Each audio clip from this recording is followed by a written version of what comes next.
안녕하세요. 북클럽입니다. 오늘 제가 준비한 책은 닥터 라이블리 최지영 의사선생님이 쓰신 해독혁명입니다. 그 중에서 제가 낭독해드리고 싶은 부분은요. 장을 해독하면 면역세포와 뇌세포가 살아난다. 만성변비, 눈빛이 멍하고 굼뜨던 아이가 생기를 되찾았어요. 낭독해드릴게요. 온라인상에서 건강에 관한 이야기를 하기 시작한 이후로 매일 다양한 후기를 받지만 유난히 더 흐뭇하게 광대가 올라갈 때가 있다. 바로 스무디를 마시는 아기 친구들을 만날 때이다. 임신 전부터 임신 기간, 임신 후까지 엄마의 든든한 동반자였던 라이블리 스무디가 이유식을 시작한 아이들에게 고스란히 이유식의 일부로 자리매김한 것을 보면 그렇게 뿌듯할 수가 없다. 그 중에서도 정말 많은 것을 생각하게 만든 은우의 이야기를 들어보자. 은우에게는 정말 큰 문제가 있었는데 바로 변비였다. 변 상태가 너무 검고 냄새도 지독한 데다 비쩍 말라있는 토끼똥인 것도 문제였지만 대변을 볼 때마다 너무 아프고 힘들어하다 보니 만 4세가 지난 후에도 변기에서 응가를 못하고 기저귀를 차야만 겨우 변을 볼 수 있는 상태였다. 은우의 엄마 수연 씨의 말에 따르면 은우의 장이 이렇게 힘든 상황에 놓인 데는 여러 가지 이유가 있었다. 은우는 어려서부터 몸이 자주 아팠는데 그러다 보니 돌 전부터 항생제를 썼고 감기약과 해열제를 자주 먹었다고 한다. 그뿐 아니라 물도 잘 안 마시고 단 음식을 너무 좋아하고 밀가루, 우유, 치즈가 들어간 음식을 좋아해 자주 먹었다. 그야말로 장도 장내세균도 살기 힘든 팍팍한 장 환경이 만들어졌다. 자연히 아이의 컨디션이 나빠졌고 자주 아프고 피곤해했다. 걸핏하면 감기에 걸리고 열이 나고 또다시 항생제를 포함한 약들을 달고 사는 악순환이 반복됐다. 은우의 장이 이렇게 혹사당하는 동안 은우의 목 뒤쪽에는 임파선이 부풀어 오르고 있었다. 더 큰 걱정은 은우의 눈빛이 멍하게 변하고 동작도 느려지기 시작한 것이었다. 안 되겠다 생각한 수연 씨는 건강에 대해 공부하기 시작했고 이 과정에서 내 블로그를 만나 식습관과 장 건강이 얼마나 중요한지 알게 되었다. 수연 씨는 은우의 식단을 바꾸고 스무디를 만들어 먹이기 시작했다. 유치원에 가서 먹는 식단까지는 어쩔 수 없어 집에서 먹는 아침 한 끼를 스무디로 바꾸어 주었다. 1년이 지난 지금 은우는 드디어 변비에서 탈출해 만 5세를 한 달 앞둔 날 기저귀로 졸업했고 이제는 바나나 모양의 황금변을 본다고 했다. 임파선 염증이 사라졌고 처지고 굼뜨던 모습은 사라지고 눈빛에도 생기가 돌아와 초롱초롱해졌다. 더불어 면역력까지 좋아지면서 감기에도 잘 걸리지 않게 되었다. 은우가 태어난 이후 올해가 병원을 간 횟수가 가장 적었다고 한다. 은우의 이야기는 우리 몸의 디톡스 시스템이 마비가 되면 생기는 일을 한 번에 보여준다. 안 좋은 식습관이 장을 얼마나 고단하게 하는지, 장의 변화가 아이의 컨디션 전반에 얼마나 큰 영향을 미치는지 명확하게 할 수 있다.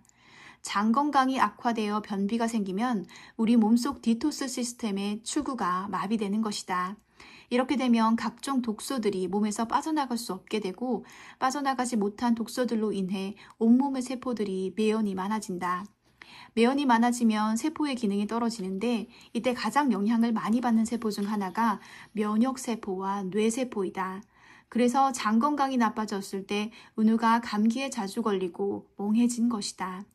아이들은 아직 한참 발달 중이기 때문에 성인보다 독소에 더 큰 영향을 받을 수밖에 없다. 사실 매연과 독소에 가장 취약한 생물체는 다름 아닌 태아다. 최근에 이런 제목의 기사가 난 적이 있다. 태아 영양줄, 인간 태반에서도 나온 미세 플라스틱. 뒤에서 다룰 갖가지 독소가 엄마의 배에 있는 연약한 태아에게까지 전달되고 있다는 사실을 증명한 연구였다. 과연 미세 플라스틱만 문제일까? 엄마가 섭취한 다양한 독소들은 고스란히 아이들에게도 전달되고 있을 터였다. 내가 이 책을 꼭 지어주고 싶은 사람들이 바로 임신을 준비하거나 임신 중인 여성이다.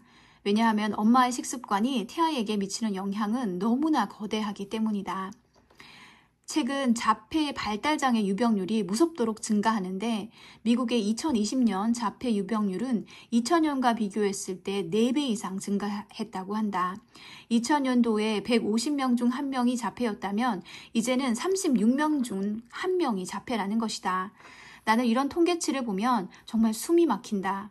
자폐에는 분명히 유전적인 요인이 작용하지만 유전적 변화만으로는 20년이라는 짧은 기간 동안 일어난 너무나 큰 변화를 모두 설명하기는 어렵다. 많은 연구자가 원인을 파악하기 위한 연구를 진행하고 있는데 그중 2019년에 자폐 발생에 관련된 요인 중 하나로 임신 기간 동안 엄마의 가공식품 섭취가 지목된 바 있다. 원인으로 지목된 것은 바로 PPA 라는 물질이었다. 정말 많은 가공식품에서 유통기한을 늘리기 위해 PPA를 식품 첨가제로 사용하고 있다. 사실 PPA는 음식을 섭취하면 우리 몸속 장내 세균에 의해서 자연적으로 만들어지는 다양한 물질 중 하나다. 그런데 이 물질의 양이 많아질 경우 아직 발달 중인 태아에게 아주 치명적인 문제를 일으킬 수 있다는 가능성이 제기되었다. 바로 신경계 발달을 방해하는 것이다. 인간의 신경줄기세포를 PPA에 노출시켜 변화를 살펴보았더니 신경회로가 바뀌고 일부 신경세포가 과다하게 증식했으며 염증이 증가하는 것을 확인할 수 있었다. 놀랍게도 이 변화는 자폐 아동에게서 관찰되는 뇌 변화 양상과 동일했다. 즉, 엄마가 가공식품을 많이 먹으면 태아는 과량의 PPA에 노출되는데 이 PPA가 태아의 뇌세포 발달에 문제를 일으킬 수 있다는 의미이다. 이 연구에서는 PPA만을 다뤘지만 이미 우리는 일상에서 다양한 종류의 독소를 섭취하고 있다. 그런 상황에서 엄마 몸속의 디톡스 시스템이 원활하게 작동하지 않는다면 그 피해는 가장 연약한 생명체인 태아에게 고스란히 전해질 수밖에 없다. 그래서 임신 준비를 하거나 임신 중인 사람 그리고 어린아이들에게는 디톡스 시스템을 돌볼 것을 더 강조해서 당부한다. 세포 하나하나의 건강이 그 어느 때보다도 중요한 이들에게 디톡스 시스템을 돕는 생활 습관이 얼마나 중요한 방패막이가 되고 몸을 지키는 힘이 될지 알기 때문이다. 아이들의 사례를 언급했지만 스무디를 섭취하는 건 어른들의 변비에도 물론 효과적이다. 내가 가장 많이 듣는 후기 중 하나가 쾌변하게 되었어요이다. 식이섬유의 충분한 공급, 몸의 전반적인 염증 감소는 장이 조금 더 원활하게 움직이기 위한 기초 공사이기 때문이다.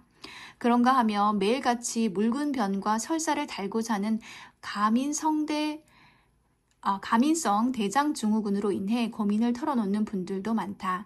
이분들 역시 밀가루, 유제품, 설탕, 가공식품 등 염증을 유발하는 음식을 줄이고 십자합과 채소가 풍부한 스무디를 마신 이후 건강하고 예쁜 모양의 대변을 보게 되었다는 후기를 자주 볼 수 있다.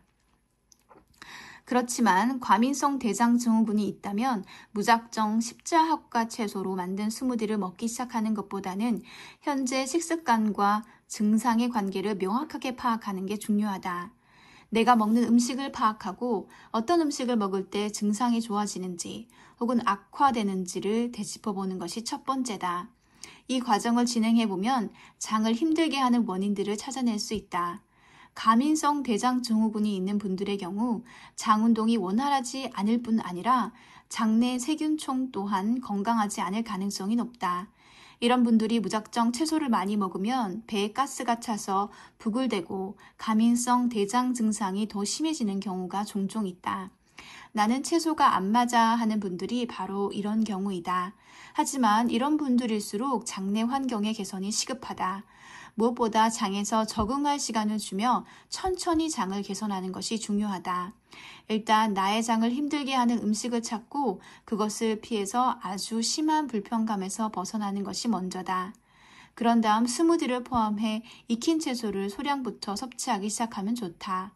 소량의 채소 섭취로도 배에 가스가 찬다면 뒤에 나올 독소 해방 솔루션 1단계와 2단계를 열심히 실천하며 장의 변화를 조금 더 기다려줘야 한다. 그리고 다시 채소 섭취와 스무디 마시기를 시도하면서 양을 점차 늘려가야 한다. 그러는 사이 장의 염증이 서서히 줄어들고 채소를 먹고 자라는 장내 유익균이 점점 늘어나면서 어느새 증상이 개선되고 있음을 느끼게 될 것이다. 네, 우리가 요즘에 자폐아동이 많이 늘어나고 있다는 것을 저는 정말 많이 체감하고 있는데요.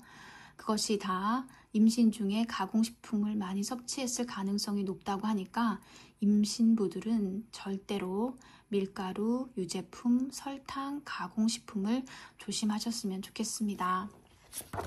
감사합니다. 지금까지 해독혁명 닥터 라이블리 최지영 선생님이 쓴 책이었습니다. 감사합니다.